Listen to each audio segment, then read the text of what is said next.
Next up are Anne Bradley and Leo Dieleman. Leo is originally from the Netherlands, currently lives in St. Albert, Alberta, Canada.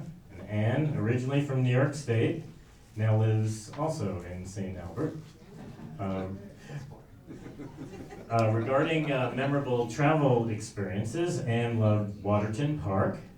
Waking up to sunshine after a few days of rain was fantastic. So here now are Anne and Leo. Okay, so no music, although I could sing, but I have to make it up. Some boring slides. No, I try not to be too boring. But Anne said, "Oh, you can do all the talking. You're the blabbermouth." Actually, I have my first question. So, Anne, what could happen on a bicycle trip? You are actually asked this question. This morning, somebody came up to me and said, "Well, what could happen on a bicycle trip?" I said, "Well, I could meet a cute Dutchman and get married to him." And that's what happened. So you're a couple. Thanks to Bicentennial, I could start the first slide. So this is our group, and actually a little story about this is that I'm originally from the Netherlands, and I'm a physician, and there was a patient of mine that I saved his life, and he was a bicycle rider, and he said, "Won't you come to my birthday?" Well, it was very special, and on this birthday, he had invited Gijsbert Valstar, who is actually the guy who was mentioned yesterday from Holland. I don't know if Gijsbert is here, but I really would love to meet him today. And he owned a bicycle vacation tour was in Holland, and told me about Bicentennial. And on this ride, he said, well, first we were going on a ride in the east, and he called me back later and said, that ride is not going to happen because there are not enough people. Only one person signed up. That person was Anne.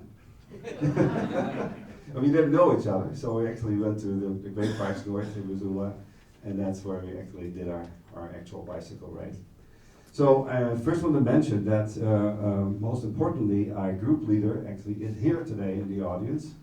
And Wayne in the back. So we reconnected after all those years when we lived in Missoula, and he was our group leader, and nobody knew each other. We were 11 people, and was the only woman. Wow. So. Okay, so next one. So this is from the Birchwood Hotel. So this is, I got to make it up, man, because you made all the slides. This is the Seeley Lake. So we were going up to north here. Next one.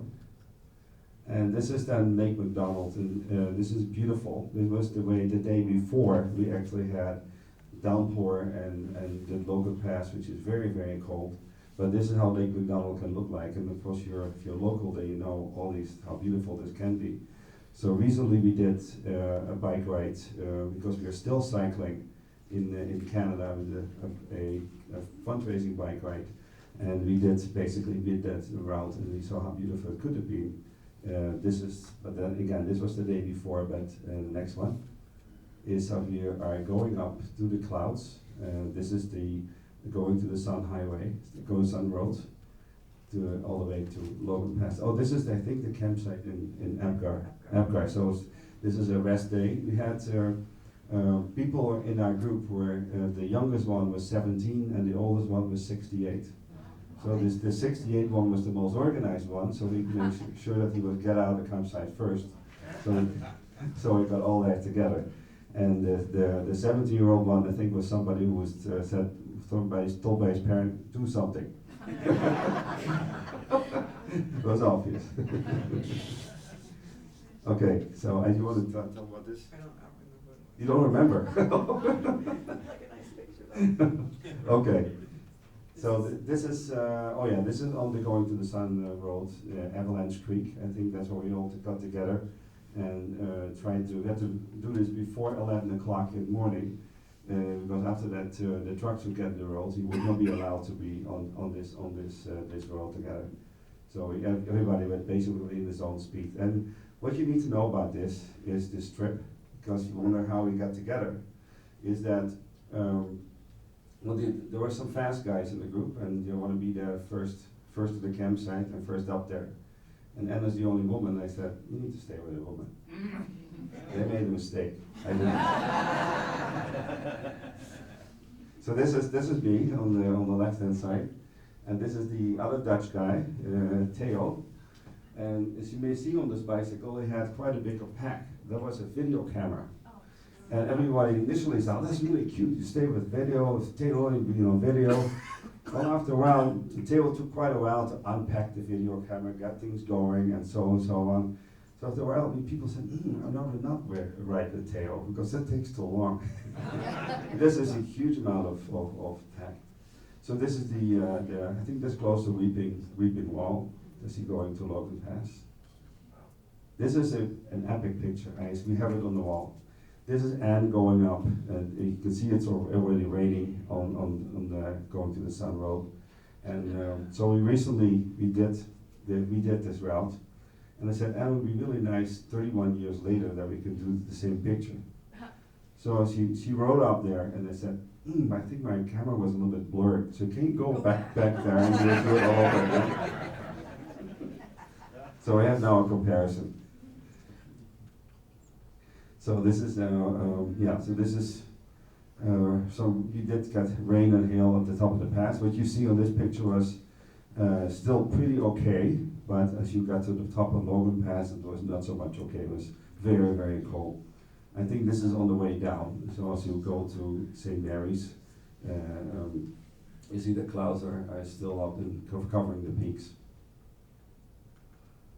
And then then you go across the border and go to Waterton Park. And this is the Canadian side. This is I think I remember this, if I remember correct.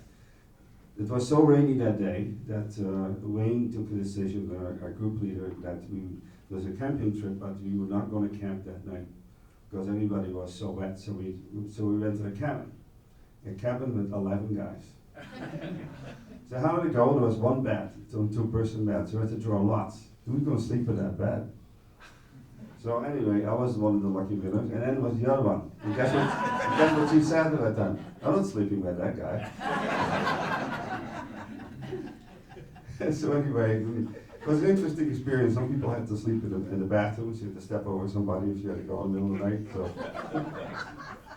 this is Chief Mountain as you go across the border, where I almost forgot my passport. I went back, somebody found my passport, and then said, it's okay, you can forget your passport, you can stay here.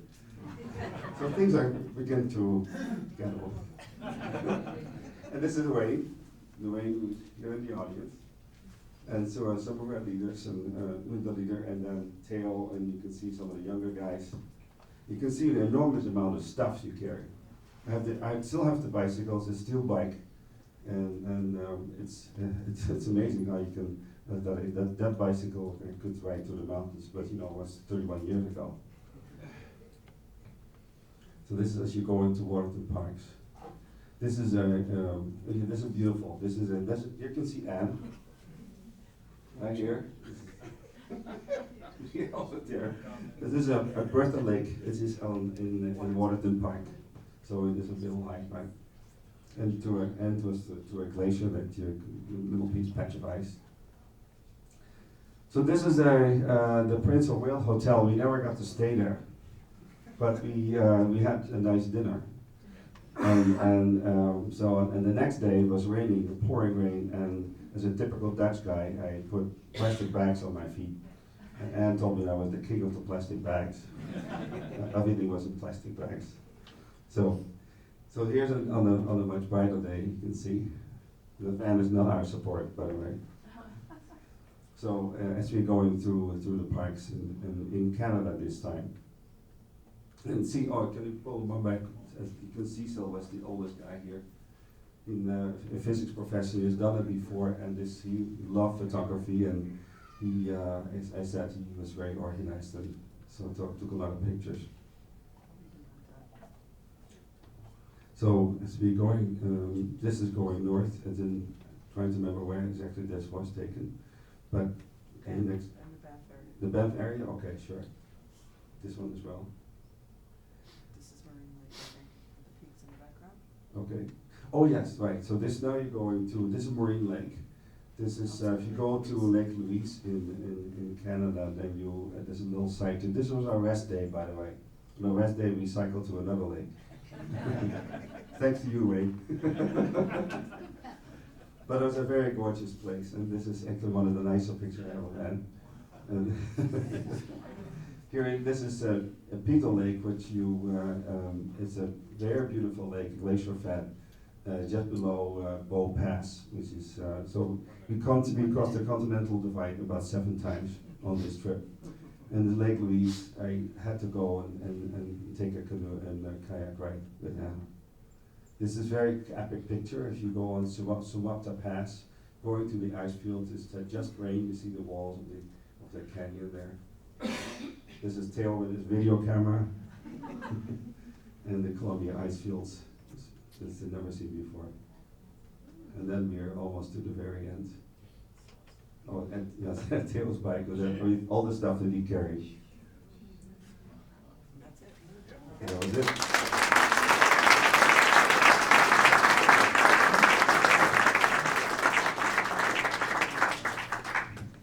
Thank you, Ann, and And again, thanks to Bicentennial for having me.